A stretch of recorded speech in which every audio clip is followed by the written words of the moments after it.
Hi family, ಬೆಳಗ್ಗೆನೇ ಎದ್ದು ಮನೆ ಕೆಲಸ ಎಲ್ಲ ಕಂಪ್ಲೀಟ್ ಮಾಡಿದ್ದಾಯಿತು. ಸೊ ಗಿಡಕ್ಕೆಲ್ಲ ನೀರು ಹಾಕ್ಬಿಡೋಣ ಅಂತ ಹೇಳಿಬಿಟ್ಟು ಮೇಲ್ಗಡೆ ಬಂದಿದ್ದೆ. ಟೆರೆಸ್ ಗಾರ್ಡನ್ ಸ್ವಲ್ಪ ಒಣಗೋಗಿತ್ತು, ಹಾಗಾಗಿ ಫುಲ್ ನೀರೆಲ್ಲ ಹಾಕ್ಬಿಡೋಣ ಅಂತ ಹೇಳಿಬಿಟ್ಟು ಎಲ್ಲ ಗಿಡಕ್ಕೂ ನೀರೆಲ್ಲ ಹಾಕಿ ಲಗೇಜ್ ಎಲ್ಲ ಪ್ಯಾಕ್ ಮಾಡ್ಕೊಂಡ್ವಿ.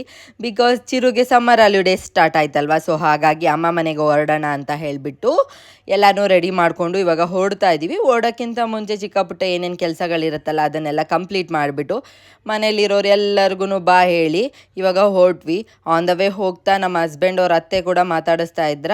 ಸೊ ಅವರು ಕೂಡ ಎಲ್ಲರಿಗೂ ದುಡ್ಡು ಕೊಡ್ತಾಯಿದ್ರು. ಮಕ್ಕಳು ಊರಿಗೆ ಹೋಗ್ತಾರಲ್ಲ, ಒಂದು 15 ದಿನ ಬರಲ್ಲ ಅಂತ ಹೇಳಿಬಿಟ್ಟು ಎಲ್ಲರಿಗೂ ದುಡ್ಡು ಕೊಟ್ಟರು. ಸೊ ಅಲ್ಲಿ ಕೂಡ ಈಸ್ಕೊಂಡು ನೆಕ್ಸ್ಟು ನಾವು ಮನೆ ಕಡೆ ಹೊರಟ್ವಿ. ಬುಜ್ಜಿ ಬೇಬಿ ಆನ್ ದ ವೇ ಹೋಗ್ತಾನೆ ಮಲ್ಕೊಂಬಿಟ್ಟ, ಅವನಿಗೆ ಫುಲ್ ನಿದ್ದೆ ಬಂದುಬಿಟ್ಟಿತ್ತು. ಸೊ ಹಾಗಾಗಿ ಆ್ಯಂಡ್ ಚಿರು ಆಟ ಆಡ್ಕೊಂಡಿದ್ದ.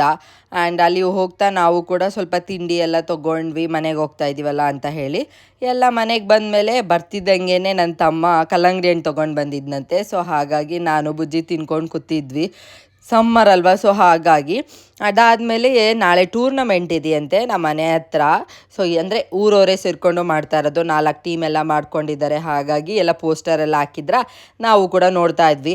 ಆಮೇಲೆ ಅಪ್ಪ ಮಕ್ಕಳು ಗ್ರೌಂಡಿಗೆ ಹೋಗ್ಬಿಟ್ಟು ನಾವು ಸ್ವಲ್ಪ ಹೊತ್ತು ಕ್ರಿಕೆಟ್ ಆಡ್ತೀವಿ ಅಂತ ಹೇಳಿ ಎಲ್ಲರೂ ಕ್ರಿಕೆಟ್ ಆಡಿಕೊಂಡು ಸ್ವಲ್ಪ ಹೊತ್ತು ರೆಸ್ಟ್ ಮಾಡಿಕೊಂಡು ಸಂಜೆ ಮೇಲೆ ನಾನು, ನನ್ನ ತಮ್ಮನ ಹೆಂಡ್ತಿ, ನಮ್ಮ ಹಸ್ಬೆಂಡು, ಮಕ್ಕಳು ಎಲ್ಲರೂ ಹೊರಗಡೆ ಏನಾದರೂ ತಿನ್ಕೊಂಡು ಬರೋಣ ಅಂತ ಹೇಳಿಬಿಟ್ಟು ಯಲಹಂಕಕ್ಕೆ ಹೋಗಿದ್ವಾ.